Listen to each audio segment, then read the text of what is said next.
Okay, so this is a mini lecture. It's meant to supplement lecture 10 on generalized anxiety disorder and also kind of serve as an overall review of anxiety disorder treatment. So we'll touch on exposure, which is a really important part of anxiety disorder treatment, and also talk about the concept of cognitive restructuring, which is the key intervention in cognitive therapy.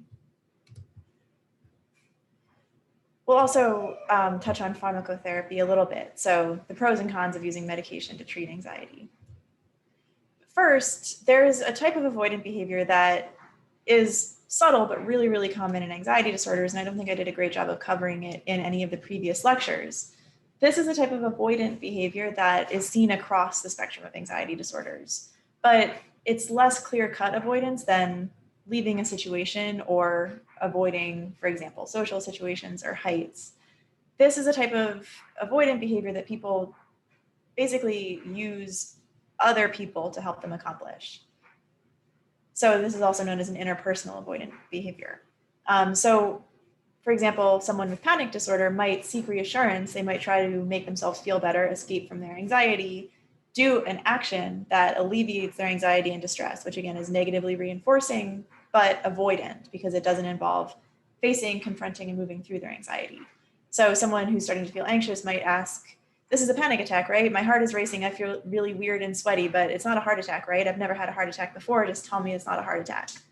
Someone with social anxiety or generalized anxiety disorder who worries a lot about their status with their friends and whether people are mad at them might spend a lot of time asking their friends and loved ones if they're mad. Are you sure? Is there something I did? Why are you being weird?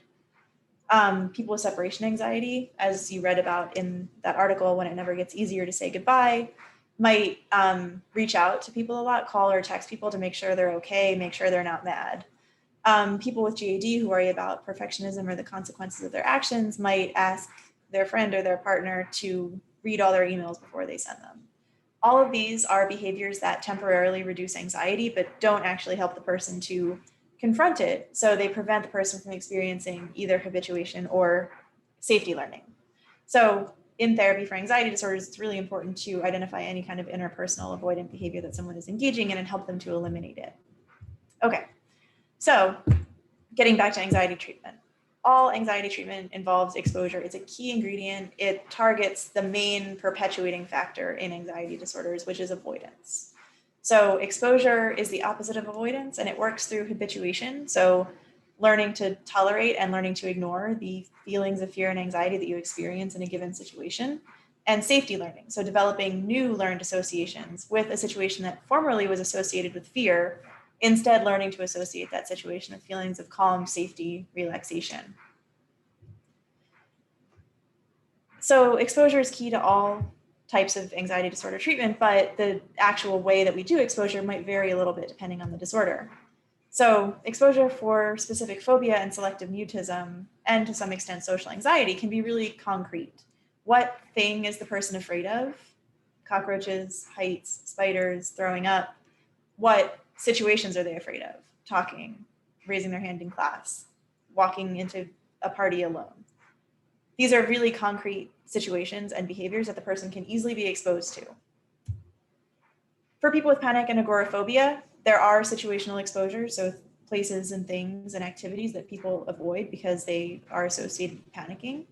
But in panic and agoraphobia, as Dr. Porter talked about in her mini lecture, interoceptive exposure is also important because people with panic disorder fear and try to avoid certain physiological states and bodily sensations, like shortness of breath, getting too hot, getting too hungry or too full, which could lead to feelings of nausea.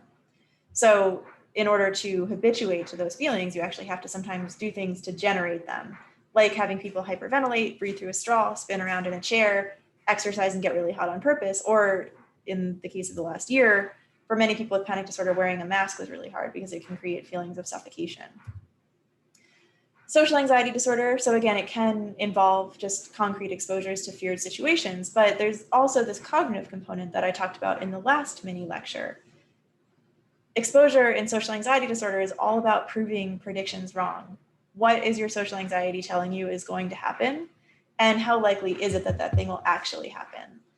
So behavioral experiments are all about setting up situations where your social anxiety is telling you one thing and allowing yourself to prove or disprove that prediction. And then lastly, for generalized anxiety disorder, because worry is the key perpetuating factor in generalized anxiety disorder, and worry is this really subtle form of avoidance, it's really important to understand what exactly the person is using worry to avoid. So if the person is using worry to avoid emotionally laden mental imagery of feared scenarios, for example, so they're having verbally mediated worry as a way of avoiding images and emotions associated with the thing that they're thinking about, you would do something like imaginal exposures, have them engage in really vivid mental imagery of the feared situation instead of this verbally mediated worry process, and having them experience the emotions that come with those images. If worry is being used as a contrast avoidance mechanism, if the person really fears sharp emotional contrasts, going from feeling good to feeling bad too quickly, we have to expose them to that. So we have to create situations where they'll be feeling positive, happy, excited, and we do something that scares them, makes them anxious, makes them worried, makes them upset, like having them watch a really sad movie. And actually getting to experience those big shifts in emotion and learn that they're tolerable, that they're not that bad, and that you don't need to use worry to avoid experiencing them is the safety learning in that situation. When worry is a way of avoiding certain feared outcomes and the person believes that they have to worry in order to make sure nothing bad happens, the exposure there would be either just deliberately putting them in the situation that they fear and that they've been using worry to try to avoid to help them actually habituate to that situation, or exposing them to the anxiety and uncertainty that can come with not giving themselves time to worry, not doing the things that they normally do to prepare. So for example, someone with GAD who worries a lot about how their emails will come across would engage in exposures by just sending the emails without rereading them, not asking for reassurance from other people, to see what's the worst that can happen if you send an email without checking it 100 times. And then lastly, when worry is being used as a way to avoid uncertainty, the thing that the person is avoiding, uncertainty, is the thing that you have to expose them to. So this could look like creating situations where they know that they have plans for the day, but they don't know what they're doing. Their significant other is just going to take them somewhere, having a partner or a parent, someone who lives with them, do the grocery shopping or rearrange the house. People with GAD often really don't like change and uncertainty and not knowing what to expect, and they use worry to avoid that outcome. So you have to expose them to that outcome. There are additional non-exposure or not completely exposure-based interventions for GAD that also directly target worry. So in addition to direct exposure to the feelings and situations that worry is used to avoid, mindfulness and meditation can be useful interventions for GAD. So this is basically teaching people to relate to their thoughts in a different way, to let themselves experience the thoughts and the worries without engaging with them. In mindfulness practice, people are kind of trained to really exist in the moment and not focus on thoughts about the future, and instead focus on their sensory experiences in the moment. And this can actually help kind of disengage your mind from that cycle of worry. Meditation is also a really deliberate practice that teaches people to treat their thoughts as what's known as kind of mental phenomena. So treat your thoughts just like you would treat a breeze or a barking dog in the background, something that you experience and take in, but something that you don't really have to engage with or do anything about. A technique that's often used in meditation for GAD is to practice visualizing your thoughts as leaves floating by you on a river. So they come, you experience them, and then you just let them go and never have to think about them again. So again, this isn't directly exposure because the goal of it isn't to raise someone's anxiety and allow them to habituate and experience safety learning, but it is a technique that is aimed at reducing worry. Another GAD specific intervention that is an exposure in some ways is what's known as scheduled worrying. So this is really useful for people who think that worry is a good way of solving their problems, or that they need to worry in order to keep bad things from happening. The deal that you can make with someone like that is, okay, if worry is so important, let's put it on your calendar. Set aside an hour every day and worry during that hour. Sorry, that's my dryer. So when it's time for scheduled worry, that's when you get to worry about all these things that you normally worry about. But we're going to save you a lot of time during the rest of the day by just having you put off all the worries until your scheduled worry time. And the cool thing about this technique is that what people actually learn from this is that if they don't engage with their worried thoughts in the moment, if they don't focus on those mood congruent anxious thoughts when they're feeling anxious, but instead say, okay, I'll think about this later, I'll worry about this during worry time. Very often when that time comes, the worry doesn't seem that important anymore. The problem has already kind of taken care of itself, or the anxiety has just been alleviated on its own, and that worry no longer seems so relevant. So scheduled worrying on its surface can be a way of just helping to free up someone's time and help, like giving them a way of compartmentalizing their worry, but they are still learning from it. They're experiencing safety learning in some ways. They're learning that if they put off or delay worrying, the things that they're worrying about no longer seem important, or they no longer feel relevant because the problems that they're worrying about were solved without having to worry in the moment. Okay, so the concept that I want to introduce today is the concept of cognitive therapy, cognitive restructuring. So in anxiety disorders, just exposure by itself can be extremely effective. Exposure is actually working primarily on a physiological and neural level. When you do an exposure, you're experiencing habituation, which is your nervous system no longer responding to a stimulus because it no longer conveys meaningful information. So a stimulus that used to generate a fear response, when you expose yourself to it enough and nothing bad happens, your nervous system will learn that that stimulus isn't that meaningful anymore, and it will no longer respond to it with fear. Safety learning is also happening on a neural level, because what's happening there is that you're forming a new conditioned association. You're forming an association between that stimulus that used to cause fear and novel contexts, new emotions. You're learning an association between that stimulus and feelings of safety and comfort. And that is happening consciously, because humans are conscious beings, but habituation and safety learning can both happen totally unconsciously too. And we know this because they happen to animals. So exposure alone does work for anxiety disorders, and it can work on an unconscious level. However, because people are conscious thinking beings, we give ourselves an explanation. We tell ourselves a story for why exposure is working. We are learning something consciously too, and we're creating a narrative for ourselves. When you actually experience safety learning, it's not just that your brain forms a new association for that stimulus or situation. You also have a new story, a new memory. You tell yourself, I used to be afraid of this thing, but then I faced my fear and I learned that it's actually not that bad. So in addition to a physiological neural level change that's happening with memory formation, you're also changing your understanding of the world. You're changing the lens through which you think about and interpret the world. And in many cases, because people's cognition and their interpretations of life has so strongly been influenced by anxiety, fear, and disgust, people with anxiety disorders often need to kind of relearn the ways that they interpret events. People become so used to interpreting events through this lens of anxiety, through the lens that everything is dangerous, that they can't tolerate distress, that the world is unsafe and unpredictable, that they can't handle things. They need to learn to recognize and then actively reduce the influence of these negative emotional states on their thoughts. This goes hand in hand with exposure because it also helps to change the impact of thoughts and interpretations on behavior. So it works indirectly to reduce people's motivation to avoid. So I'll give you an example. Worry, but also fear and anxiety, can sometimes be generated by what's known as thinking errors or cognitive distortions. The way we think about and interpret events that happen in our lives obviously really strongly influences how we feel about them and how we react to them behaviorally. So every event that happens to us is interpreted by us consciously in some way, and that thought and interpretation influences the emotional reactions we have to the event and the behavioral responses we have to the event.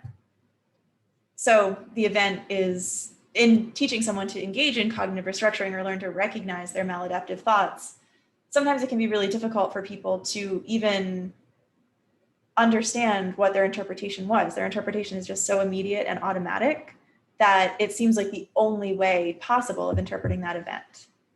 But people can learn to kind of think back from their problematic emotions or their behaviors. So you had a panic attack. You didn't like that, you want to change that. That's an emotional response. What happened right before you had that panic attack, and how did you interpret that event? So in the context of panic disorder, we've talked about this process, how a panic attack actually starts. You start to experience shortness of breath because you carried your groceries up the stairs, or because you're having a conditioned physiological response to a context where you previously had a panic attack. If you interpret that shortness of breath as a sign that you are having a panic attack, or if you take it to mean that something catastrophic is happening, like I'm having a heart attack, I'm going crazy, understandably, interpreting this event in that way is going to make you more anxious. Having a panic attack really sucks. Going crazy is a worst case scenario. So interpreting your shortness of breath through this lens that I'm having a panic attack or I'm going crazy leads to increased anxiety, and understandably also it leads to behavioral motivation to escape the situation or avoid these feelings that are interpreted in this way. Another way of thinking about this in the context of something like social anxiety or GAD is interpreting an ambiguous social event, like a friend taking a really long time to answer your text, in a really negative way. She didn't answer right away, it must mean that she's mad at me. And interpreting that event in that way, understandably, leads to negative feelings like anxiety, maybe guilt, like thinking about all the things you could have done to make your friend upset, confusion, not understanding why your friend is upset. And these feelings are really uncomfortable. So of course, they're going to motivate you to engage in behaviors to get rid of them. Like in this case, asking for reassurance, texting back, "Are you mad at me?" So the goal of cognitive therapy is to actually engage in a process known as cognitive restructuring, where you recognize first the lens through which you're interpreting events and the behavioral and emotional influence that that interpretation has, and then actually starting to challenge the logic of that interpretation. And one way that we do this is by labeling cognitive distortion, so different categories of maladaptive, negative, distorted thinking. So one example is catastrophizing. So if I start to feel shortness of breath and interpret that feeling as I'm having a heart attack, that's catastrophizing. It's jumping to the worst possible explanation for an event in my life, the most fearful, the most avoidance motivating interpretation possible. To challenge that logic, I could actually ask myself, okay, how likely is it that I'm really having a heart attack? Okay, so I've never had a heart attack before, even though I've had lots of panic attacks before. I don't really have any physical risk factors for having a heart attack. Nobody in my family has had a heart attack. It's actually not that likely that this thing is going to happen. So maybe there's another way of interpreting this feeling that I'm having. If my shortness of breath doesn't mean that I'm having a heart attack, what could it mean? Maybe it means that I just walked up a flight of stairs really quickly. Maybe it means that I'm having a panic attack, which is unpleasant, but not the end of the world, not as serious as having a heart attack. So once you learn to recognize the distorted thoughts that you have, the way that you interpret events that leads to anxiety and avoidance, the next step is challenging the logic of those thoughts. And then the step after that is actually practicing replacing those anxious, distorted thoughts with more realistic ones. So again, in that example, once I recognize that I tend to catastrophize and interpret physical sensations like shortness of breath, sweaty hands, elevated heart rate in the worst possible way as having a heart attack, once I've taken a step back, challenged the logic of that thought, I can replace it. So I can remind myself, okay, I have felt this way lots of times before, and it's never meant that I'm having a heart attack. What it usually means is that I'm having a panic attack, which is really unpleasant, but not as bad as the worst case scenario. Another example could be mind reading. So my friend doesn't text me back after 2 hours and I'm thinking, oh my God, she must be mad at me. I must have done something to make her upset. She must really hate me. If I take a step back, I can start to challenge this logic by asking myself, okay, what's the evidence for this thought? Is there any reason to think that she's mad at me besides this event, that she has taken 2 hours to text me back? Is there any other evidence? And can I ever really know what other people are thinking about me? Okay, so I just gave this example, a more helpful interpretation of shortness of breath, rather than thinking I'm having a heart attack, I'm going crazy, I'm having a panic attack and I won't be able to handle it. A more helpful interpretation would be something like, I'm short of breath because I just walked up the stairs really fast, or I'm short of breath because I've been talking a lot and wearing a mask. I'm short of breath because I'm having a conditioned physiological response to a context in which I've previously had a panic attack. All of these explanations of this event are less catastrophic, less anxiety provoking, and more likely to provoke feelings of calm, feelings that I can handle it, feelings that my anxiety is manageable, and more likely to make me feel able to stay in the situation and get through this feeling rather than doing something to avoid it or get rid of it. Okay, so that's cognitive restructuring. Another treatment for anxiety that isn't exposure is psychopharmacology, or giving people medications that act on the central nervous system in some way that changes thoughts, emotions, or behavior. So the three main forms of psychopharmacology for anxiety are benzodiazepines, beta blockers, and ssris. Benzodiazepines are drugs that act on the GABA system. So GABA is the neurotransmitter in our brain that is responsible for dampening the functions of the neurons that it binds to. So it kind of has an overall calming effect on our nervous system. Taking benzodiazepines agonizes the effect of GABA, so it makes GABA more effective. And so taking benzodiazepines works really quickly to reduce both the physiological and cognitive feelings associated with anxiety. When you take a benzo, your ability to feel anxious is just physiologically dampened. So they tend to be relatively fast acting and have relatively short-term effects. They only reduce your anxiety as long as they're in your system. Beta blockers also are short-term and fast acting, but unlike benzodiazepines, beta blockers really only work on the physiological arousal piece of anxiety. They only work on elevated heart rate, shaky voice, hyperventilating signs of anxiety. They don't take away cognitive signs of anxiety. Selective serotonin reuptake inhibitors, in contrast to these two faster acting medications, have a much longer lasting effect. And we actually don't know why SSRIs work for anxiety. Originally, they were developed to treat depression. And we'll talk a lot more about how they work and how they were discovered in the depression unit. But the probable reason that SSRIs actually work for anxiety is that they enhance neuroplasticity.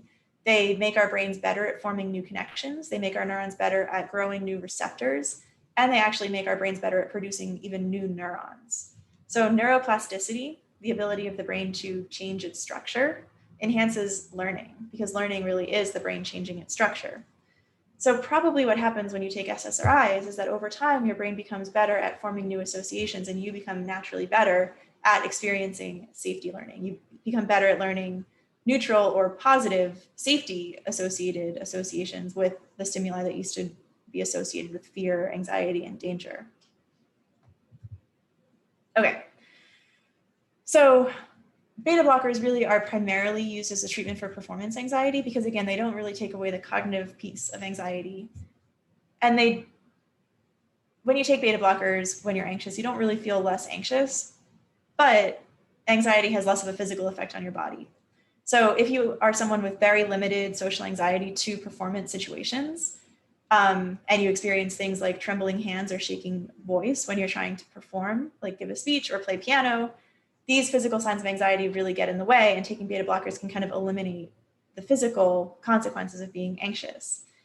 They don't eliminate the cognitive piece of anxiety, and they don't prevent you from experiencing safety learning because you're still putting yourself in a situation that causes you a lot of cognitive anxiety. But beta blockers kind of make it so that your anxiety is less visible to other people. So it's really common for performers or public speakers to use beta blockers to eliminate things like having your voice shake or having your hands shake. So overall, all medications, including benzodiazepines, beta blockers, and SSRIs, have been found to have relatively short-term effects, which means that they're effective as long as the person is consistently taking them. Over the long term, medications are less effective than CBT. So once the medications are not in your system anymore, they no longer have an effect and the anxiety is likely to come back. But if you've had CBT, either alone or in the context of medications, the idea is that you've actually experienced more long-term learning and more changes in your behavior and your tendency to respond to things, including your thinking. So CBT is more effective at preventing anxiety from coming back in the long term. So one reason that medications don't have better long-term outcomes is that they can actually function as a form of avoidance, especially benzodiazepines. And this is why I never, ever recommend that my patients go on benzodiazepines. Benzodiazepines are a great way of avoiding anxiety. You take them, your anxiety is gone. That feels great in the short term, but really it's functioning exactly like avoidance behavior is in the long term. It's preventing habituation to the situations and stimuli that cause anxiety. It's preventing safety learning. You're not forming new associations with those situations that tell your brain that it's safe. So SSRIs do probably have somewhat better long-term efficacy for anxiety. And when my patients go on medication, I always recommend that it be SSRIs and not benzodiazepines. Okay, so that is that. That was our mini lecture, very brief overview on cognitive restructuring and pharmacological treatments of anxiety.